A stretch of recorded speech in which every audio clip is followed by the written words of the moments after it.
Okay everyone, just before you watch my next video and I bore you to death, maybe, who knows, just click the subscribe button. It really helps us out, gets it so more people can see it and find it and enjoy it or hate it, but please click on it, but enjoy the next video.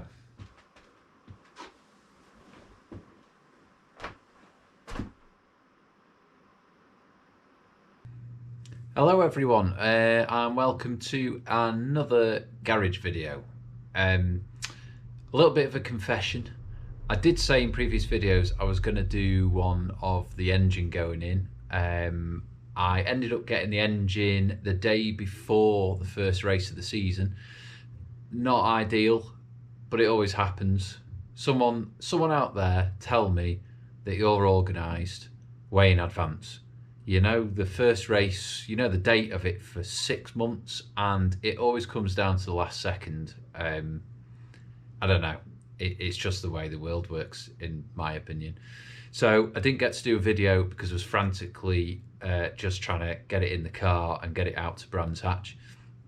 So I thought what I'd do is short and sweet video, just showing you the engine actually in the car, and a little bit of a spec on what it is, and maybe what the regs are for the 70s road sports that sort of restrict maybe the power output and the sort of modifications you're allowed to do. And then just a bit of a recap really on the 3 races that I've done so far at 2 circuits. So Brands Hatch was first on the smaller sort of Indy circuit. I've not been a fan of it in the past. Maybe because I've not really had a car working properly in that time. But essentially, I got there on the Friday night, just got the engine back in, and the only testing I'd done was actually driving it onto the trailer and then off the trailer into the assembly area at the start of qualifying. So no idea how it was going to work. And it ran really well. Much better than it has before actually. So I think qualified 6th, and then first race came around, a few people dropped out, maybe with reliability issues as you always get with the classic, but I managed to finish that one in 4th overall, which is my best result ever. And then in the second race you actually start in your finishing positions from the first race, so that went really well. 2 race restarts as well, which certainly tested the rebuilt gearbox in the car anyway. But that worked really well, and again I finished in 4th, so couldn't believe it after the stress on the Thursday beforehand, actually been able to get my best results ever on the Saturday. It's sort of a testament to everyone's help, the advice everyone gives me, the development in the car, and also the engine was absolutely spot on. Just straight out, fired straight up, working really well. And then the second round was Snetterton on the 300 circuit, so long back straight, long start finish straight as well actually. So for the smaller CC cars, it's risky, a lot of high revs, and it's a bit of a power course, so didn't really know how I'd fare. I've had a terrible track record at Snetterton. I've lost wheels, I've ruined engines. It's just never been a good circuit for me. So went out and did that, and had a mega race all race long with a Lotus 7. He's got a Crossflow engine, sort of similar to mine, slightly different carb spec. For the cars that are actually very different in their makeup and what advantages they have against each other. Brilliant race, and he beat me by less than a second, but after 25 minutes of racing I was really happy with that, and happy actually that this thing came back in one piece as well. Unfortunately he did actually on the way in after did actually come in underweight, so I actually got given the race win, which is a bit of a shame that it goes to a technicality, especially how hard we both work to get the cars around there. But you know, it's one of those, yeah, it's lessons learned. I've fallen foul of things before as well, so hopefully I'll just sort of come back stronger and go from there really. But enough of that. There's videos, so have a look at videos. Brands Hatch 1, Brands Hatch 2, and also the Snetterton 300 circuit was actually quite a good video because I got given the cursed 70s road sports camera. It's a camera that seems to go in people's cars and then the car gets smashed up, and it's got a terrible track record. So I was not willing to have it in my car, really. I already use the GoPro for my race videos anyway, so I thought I would break the curse by facing it backwards and actually getting a rear view action, which sometimes all the action is behind you. People watch a video and wonder why you're not on the racing line, and it's probably because there's a car glued to the back of you that they just don't know about. So the video is a really good one actually to watch. So make a brew and have a watch. Leave some comments and remember to subscribe. But what I'll do, a couple of minutes, I'll just show you the engine spec and a little bit of a talk through just, you know, what our regs involve really. So let's take a look.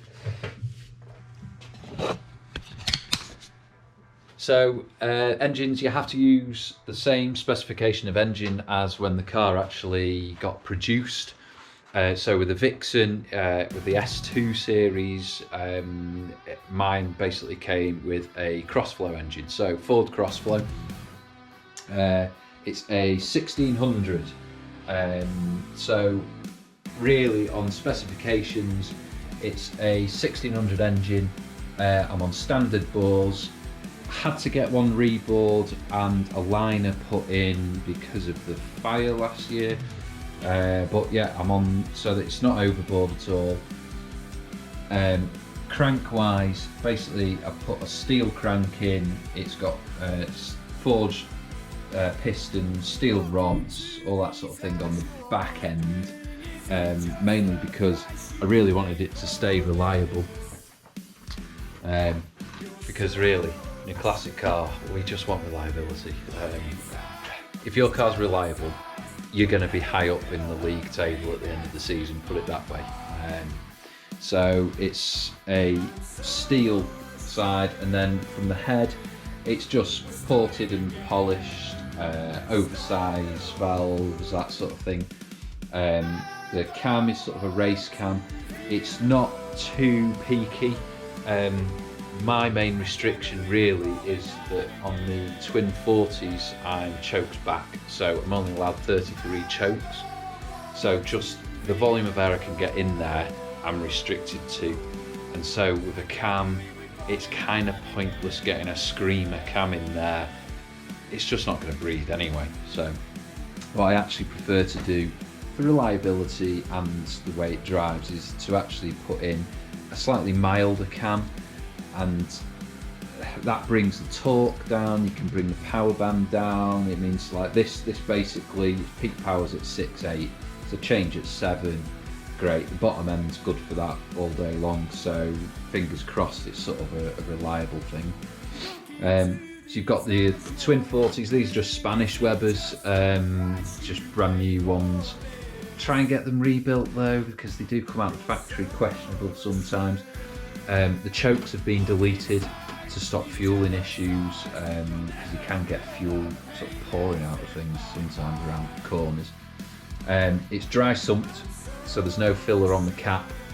You've just got a breather into the catch tank, and the actual oil reservoir is actually on the passenger side inside the car, so that holds good 6 litres of oil, which gives it plenty of fresh oil. And also if you're blowing some out, Crossflows blow quite a bit of oil through to the catch tank if you run it hard. There's a good reservoir there. This manifold is beautiful. Clive F Performance exhaust, brilliant. I'll put a link in my video to his site. Get in touch with him because they are mega. I've mentioned before, Revival Motorsport alloy rad. I mean, my car just runs at sort of 50 degrees regardless of what weather it is. The oil cooler's just behind that, just try and keep the oil a bit warmer than that. So that's really the sort of engine spec. Gearbox wise, it's just literally a standard Mark II Cortina 4-speed gearbox, standard ratios. It's just rebuilt essentially, so hopefully that lasts as well with all these race starts we tend to be doing. But that is really essentially it. Like I said, not crazy hot or anything like that, to just really keep a bit of reliability in there. And I've not really done any of my own modifications. The only thing I have done is, I don't know whether it's a Vixen thing or whether it's just carbs in general, maybe someone can actually tell me. Maybe because they're on an angle, you notice the inlet manifold on these, the carbs are actually tilted upwards slightly, which Weber's, because they've got a big central reservoir for the fuel, I don't think really appreciate that when you start adding a bit of G's to it. So I do get quite a bit of fuel come out of the carbs, maybe on certain corners and things like that. And in the past I've actually had it coming out of the carb, it runs down on the Crossflow, so your distributor is actually directly underneath. So it's soaking the cap, and then a little bit of spark and poof, you'd get a little bit of flame coming out. So all I've done, very crude, but 2 little aluminium pieces that are attached to the car, not the engine, and they actually just catch the few drips that might come out, just guide it away from anything electrical and just down to the floor, so you can actually see on there a bit of residue left over from some fuel that's come out of that. So I don't know, not quite sure why it does it, but I suppose it's a car getting flung around, isn't it? So there you go. But other than that, it should just work nicely, hopefully all year. Just look after it, spanner check it. So tonight I'm actually just going to whip the spark plugs out, have a look what they're like, look at the colours, see how that's been burning. Sometimes I do a compression test just to see how it is, but with it being new, that should be alright. So that is really it. What all I've got to do before Silverstone is spanner check. I'm going to check my front tyres because it's Snetterton. I locked up a couple of times pretty bad. So we'll see what that's like. And then I was absolutely on the limit with noise testing, which I never have before, but for some reason the car's louder this year. So I have got another silencer that I can put just on the back end of the exhaust. So I'll stick the silencer on that for Silverstone, just to make sure I don't get in trouble for that. But I tested alright in the end at Snetterton, but I had to warm the car up properly first before it'd actually bring the decibels down to their noise limit, so we'll see how that goes. Not really a short video in the end. I talk forever sometimes, but there you go. So Silverstone Grand Prix next. Remember to like and subscribe, drop me comments, ask me questions. I'm happy to sort of answer them. And I just want to sort of get out a bit more of the sort of grassroots sort of club racing. You know, the people that work away in these garages that all day and night sometimes get the car out. They're a bit unknown, so it's nice to sort of try and get a bit of it out there for everyone else to see. So until next time, keep racing.